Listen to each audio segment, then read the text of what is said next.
काँग्रेसचे उमेदवार एका पोस्टवरनं चर्चेत आलेले आहेत। त्यांना सोशल मीडियामध्ये शिक्षणावरनं ट्रोल करण्यात आलंय।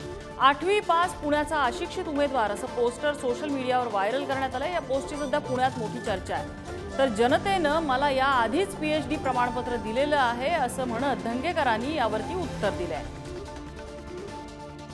त्यांच्या तुम्ही बघितलं असेल पीएचडीचे सर्टिफिकेट फोटेत आणि ते परत दडपले गेलेत।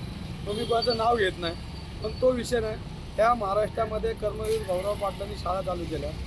वस्ती वाड्यांमध्ये झाडांखाली बसून त्यांनी शिक्षण दिली। मग त्यांचं शिक्षण ते काढणार आहेत का?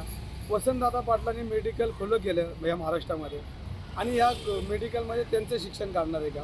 आणि मला ह्या जनतेने गेली 30 वर्षापासून पीएचडीचं सर्टिफिकेट दिलं आणि जनतेला काय लागतं हे मला माहिती आहे। माझ्या शिक्षणाचं कोणाला काय घेणं देणं नाही। मी लोकांची किती सेवा करतो ह्याच्यावर घेणं देणं। शिकलेली लोक घरात बसलेली आपण बघितलेले, पण जनतेमध्ये जी लोक माझ्यावर टीका करतात त्यांनी शिक्षणासाठी काय केलं त्यांनी एकदा सांगावं, त्यांनी ठरवावं।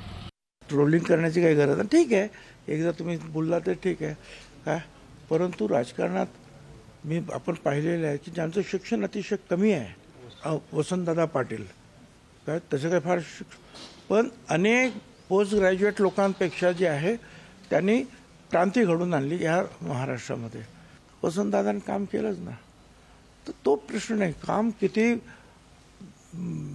प्रेमानं मजबूतीनं मनुष्य करतो आहे काय त्याच्यावर सगळं अवलंबून आहे।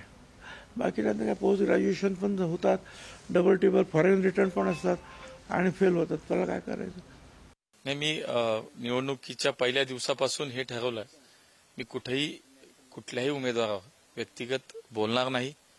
व्यक्तिगत त्याच्या जीवनात त्याच्या आयुष्याबद्दल बोलण्याचा मला कधीही अधिकार नाही। मी ते स्वतःहून ठरवलेलं आहे। त्यामुळे कदाचित दुसरं कोणी केलंय किंवा यांच्यातलंच कोणीतरी करतंय, प्रसिद्धी मिळवणं हे काही होऊ शकतं राजकारणात, पण मी माझ्या मतावरती ठाम आहे।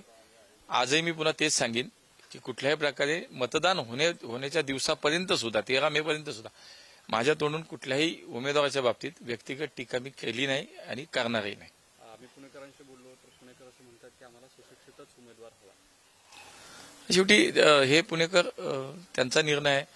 पुणेकरांना एकूण जे काही उमेदवार आहेत त्याच्यामध्ये ते विचार करतील की या पुण्याचं नेतृत्व किंवा प्रतिनिधित्व केंद्रामध्ये याच्यातला कोण उमेदवार सक्षमपणे करू शकेल। त्यात अनेक निकष असू शकतील, त्यात शिक्षणाचाही निकष असू शकेल। त्यामुळे पुणेकर नक्की ठरवतील, त्यांच्या मनात काय आहे ते आपल्याला निश्चित 4 जूनला कळेल।